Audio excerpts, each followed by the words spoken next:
Pour produire 75 000 tonnes de biocarburant pour l'aviation, il faudrait à peu près 500 000 tonnes de biomasse. En moins de 10 ans, ça veut dire qu'il faudrait couper l'équivalent de la forêt de Fontainebleau ou du massif d'Irati. Un grand projet de recherche, Futurol, a mis au point un procédé qui mobilise des micro-organismes OGM pour dégrader la cellulose et produire des agrocarburants. Grâce à ces nouveaux micro-organismes, l'idée de départ est de faire autrement, d'éviter d'empiéter sur les cultures alimentaires en utilisant des pailles de céréales, des résidus d'agroforesterie. Certains évoquent même l'idée d'utiliser les vieux meubles des déchetteries comme ressource. Ce procédé est actuellement développé par l'entreprise Axens, une filiale de l'Institut français du pétrole énergie nouvelle. Les micro-organismes impliqués sont principalement des champignons et des levures. Donc les champignons sont utilisés pour déconstruire la biomasse, donc la découper en petits morceaux, et les levures sont impliquées dans le processus pour fermenter les sucres en éthanol, notamment éthanol carburant, en alcool. Cette publicité d'un biocarburant produit uniquement par fermentation d'un déchet ne tient pas la route. Mais cette publicité est largement diffusée en France, notamment autour du projet d'une énorme usine de biocarburant de seconde génération à Lac, près de Pau. Ainsi, son directeur affirmait sur France Bleu, Élise Énergie s'engage à ce que 2/3 de cette biomasse proviennent de résidus, de déchets et les 10% restants de production forestière.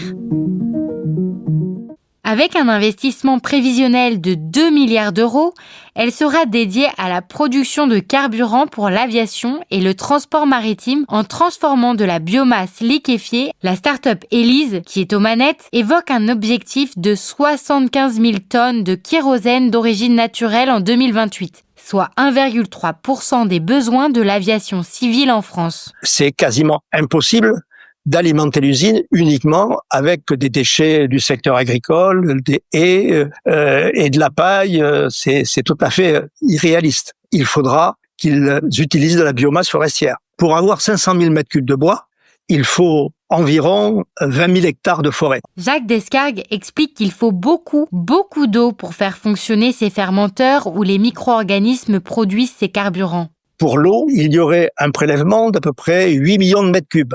Là, actuellement, ils essaient de baisser ce besoin, mais ça représente une augmentation très significative, d'autant que la région Aquitaine est une région qui est la plus sensible sur la crise hydrique.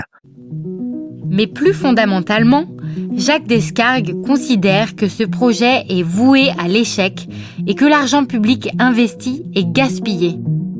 Alors, ce projet des lacs est inquiétant dans la mesure où tous les projets qui ont été lancés au niveau international pour faire du kérosène à partir de la biomasse ont tous échoué. Pour produire du kérosène, il faut du bois de très grande qualité. Dès qu'on a du bois de qualité inférieure et a fortiori les déchets, le système ne fonctionne pas. Là, ils nous disent qu'ils ont trouvé la solution. Nos interlocuteurs semblent unanimes. On ne pourra pas remplacer le pétrole par de la biomasse à consommation égale. La biomasse est vouée à être utilisée pour de nombreux autres usages. La pression sur la biomasse va s'amplifier. Parce qu'aujourd'hui, l'enjeu, ce n'est pas que de produire de l'éthanol carburant à partir de biomasse lignocellulosique, c'est de remplacer toute la filière du pétrole et toute la chimie qui est issue du pétrole. Mes collègues forestiers me disent « Jacques, il ne faut pas t'inquiéter, les forêts existeront demain, l'espèce humaine, on n'en est pas sûr. » Vous venez d'entendre OMG Décodons les biotech, le podcast du média indépendant InfoGM.